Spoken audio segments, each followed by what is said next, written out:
want you to close your eyes for a second. Just picture the wind. That's the first thing you always notice in the accounts. The wind whipping across this endless ocean of grass. The steppe. The steppe, yeah. For thousands of years, this vast, flat expanse was a highway for mysterious Bronze Age cultures. People lived and died there without leaving a single written word. And the only thing they left behind were their graves. These massive mounds. It's a haunting image, isn't it? They're called kurgans, and they just rise out of the flat horizon. Chieftains buried there with their horses, their gold. Herodotus called them Scythians, but really they were just the latest masters of very dangerous geography. And that geography, I mean, it feels like it's the main character of this whole story. Oh, absolutely. It's a land with almost no natural borders, no mountains, no oceans to protect you, just open plains. An invitation. An invitation for anyone with a fast horse and a sharp sword to just come in and take what they want. And that vulnerability right there, that is the engine of Russian history. It creates this mindset of constant insecurity. And today, we are tracking how that insecurity birthed an empire. Right. We're looking at the origin story of Russia, from scattered river tribes all the way to the first czars. And honestly, it is a story of absolute catastrophe. It really is. It reads like a post-apocalyptic survival guide. Every time they manage to build something, someone just comes and burns it to the ground. Vikings, Mongols, their own kings. But, okay, before we get to all the destruction, we have to talk about the construction. Right. And that starts with the rivers. Right. So if the steppe is the highway for invaders, the rivers, the Dnieper, the Volga, those were the highways for trade.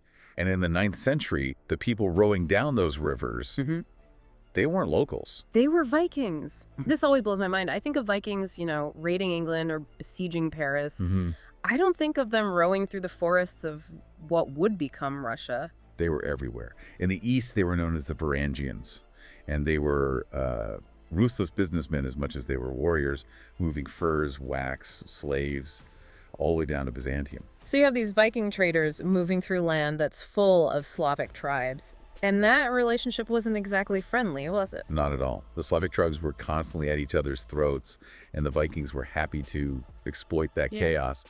But then we hit this moment that just sounds like fiction.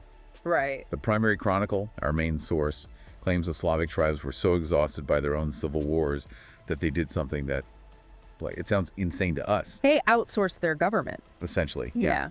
They sent a message to the Varangians saying, our land is great and rich, but there is no order in it. Come and rule over us. That is wild. It's like a neighborhood with a crime problem calling up the local mafia and saying, hey, can you just... Exactly. Can you move in and run things? We'll pay you. Just stop us from killing each other. That is a surprisingly accurate analogy. They wanted a monopoly on violence. So this Varangian chief, a guy named Rurik, he accepts the offer, sets up his capital in the north at Novgorod around 862. And that's the seed. That's the seed.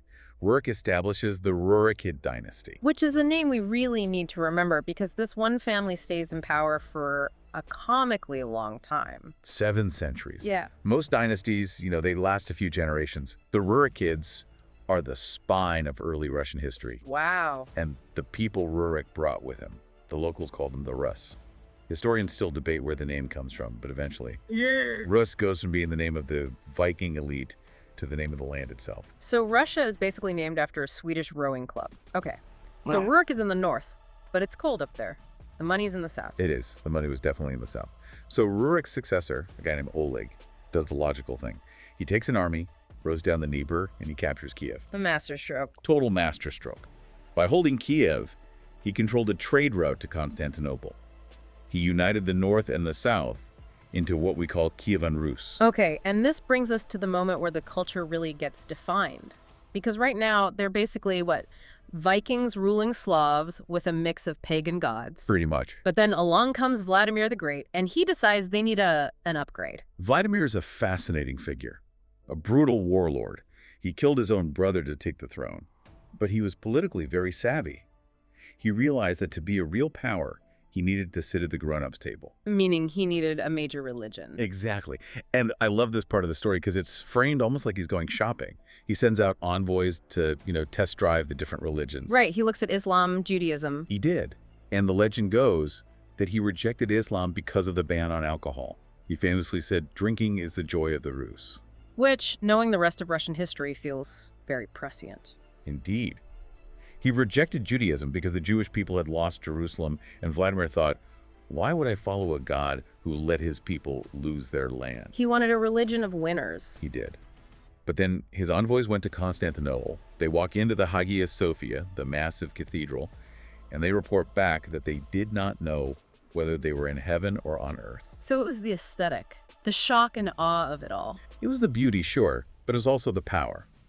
By choosing Orthodox Christianity, Vladimir allied himself with the Byzantine Empire. Yeah. That decision gave Russia its alphabet, its architectural style. You know, the onion domes. And its whole political ideology. And the concept of the ruler as God's anointed representative on earth. Yeah. So under Vladimir and then his son, Yaroslav the Wise, things are looking up. They've got laws, they've got trade. Kiev is booming, bigger than London or Paris at the time. It was a golden age. Oh. But Rurikid had its fatal flaw. Uh-oh. The Rurikids, they didn't have a clear system of succession. So when a prince died, his sons didn't shake hands, they went to war. So after Yaroslav dies, the whole thing just fractures. Into a dozen little princedoms, all fighting each other. And we're right back to the neighborhood with no police problem.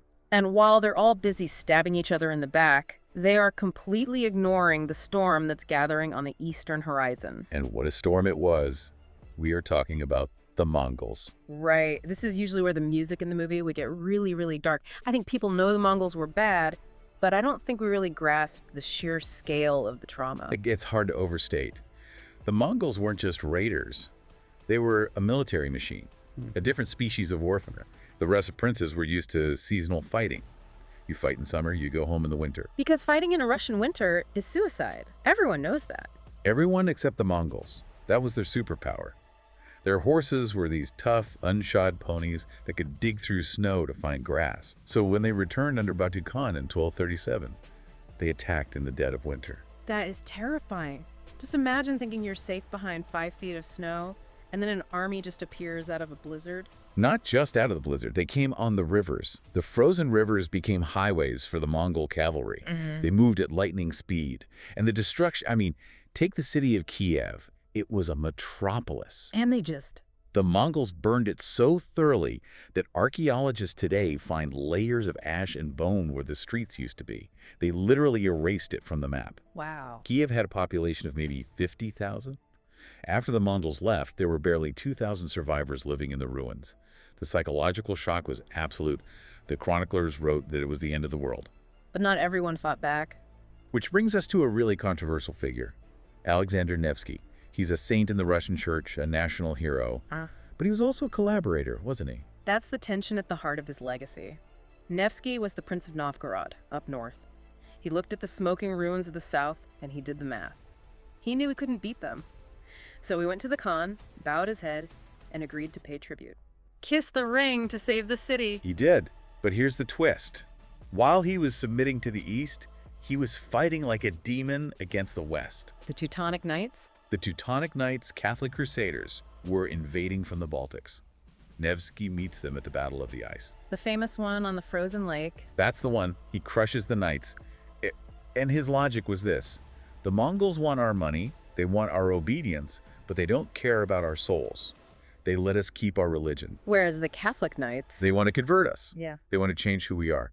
So he chose the physical slavery of the Mongols to preserve the spiritual identity of Russia. That is a brutal, pragmatic calculation. I'll pay the mob boss so I don't have to join the cult. It is. And this begins the Tatar yoke.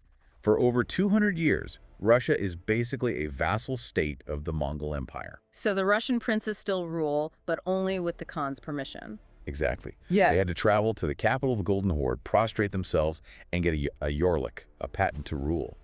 And they had to collect massive taxes from their own people to send to the Mongols. And this is where the plot thickens. Because one city, which was basically a nothing burger of a village at the start of this, figures out how to game the system. Moscow. Moscow. It was incredibly minor. But the princes of Moscow were geniuses at office politics. They sucked up to the Khans better than anyone. They volunteered to be the chief tax collectors of the Mongols.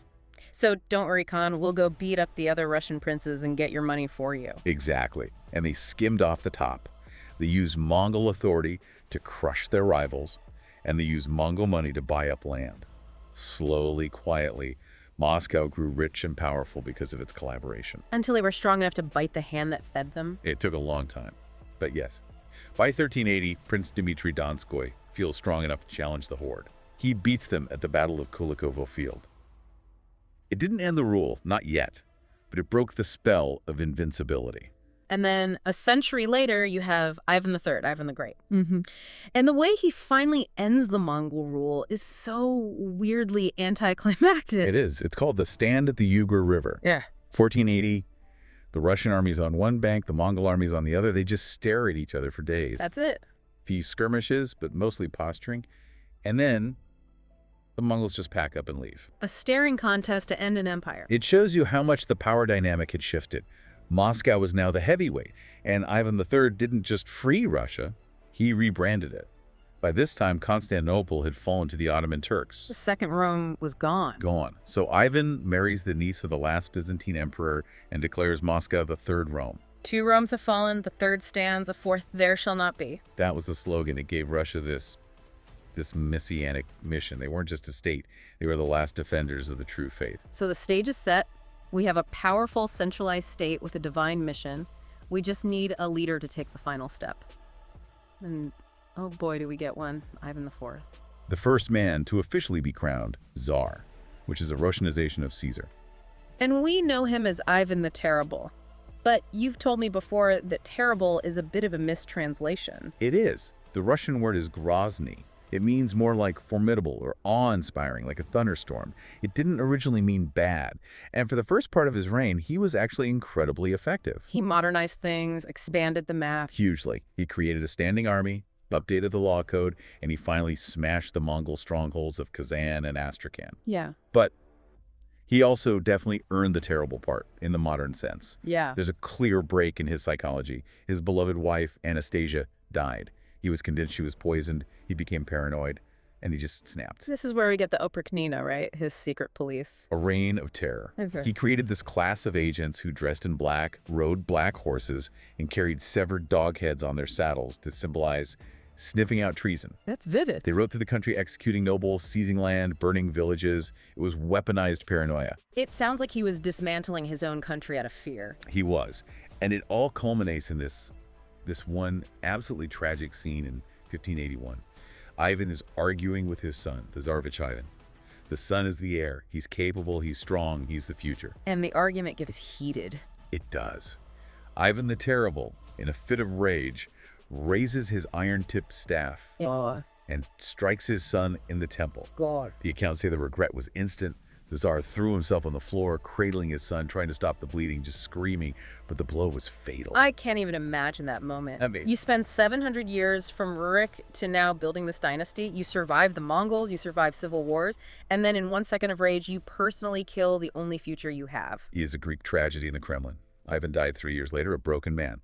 He left the throne to his other son, Fyodor, who was, well, he was a gentle soul, but not mentally equipped to rule, and he died childless. And just like that, the Rurikid line is dead. Extinguished.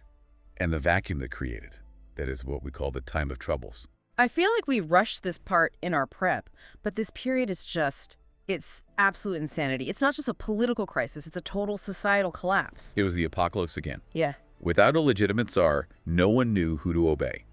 Then a massive famine hits, one of the worst in history. People were eating bark, leather, worse. And in this chaos, you get the imposters. The false Demetrius. Yes. Rumors started spreading that Ivan's youngest son, Dmitry, hadn't actually died as a child. So this guy shows up, probably a runaway monk, claiming to be the prince.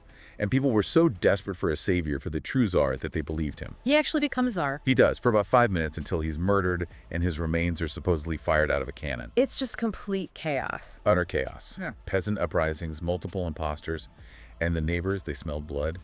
The Swedes took Novgorod, and the Poles, the Polish army, marched into Moscow and occupied the Kremlin. They took the throne. That is the ultimate humiliation. The Third Rome is occupied by Catholic Poles. The dynasty is dead. The people are starving. The Russian state effectively ceased to exist. It was dissolved. If you're looking at a map in 1610, you would bet everything that Russia was over. And yet, we know it's not, which is the real paradox here. It is. Just when things look completely hopeless, something shifts. And it wasn't a noble or a prince who saved the country. It was a butcher from Nizhny Novgorod named Kuzma Minin. A butcher. He rallied the common people, raised a volunteer militia, and they marched on Moscow to take their country back. But that feels like a story for another day. We've gone from silent mounds on the steppe, to Viking rowers, to the smoking ruins of Kiev, to the rise of the Tsars, and finally to this total collapse. It's a roller coaster of resilience. Yeah. If there's one takeaway from early Russian history, it's that the geography tries to kill the state, and the state tries to kill itself. But somehow the people survive. Exactly. It really leaves you with a question, doesn't it? We see this cycle where strong leaders build the state, but then the whole system collapses because it relies so much on that one person. The Tsar kills his heir, and the whole country dies with him. Exactly. It raises the question, what kind of force does it take to pull a country back from the brink of extinction when the ruling family is gone and the capital is occupied by foreign troops? How do you rebuild an empire from zero? We'll have to dig into the Romanovs to find out. It's going to be quite a story. Thanks for joining us on this deep dive into the bloody, muddy origins of Russia. Keep learning. See you next time.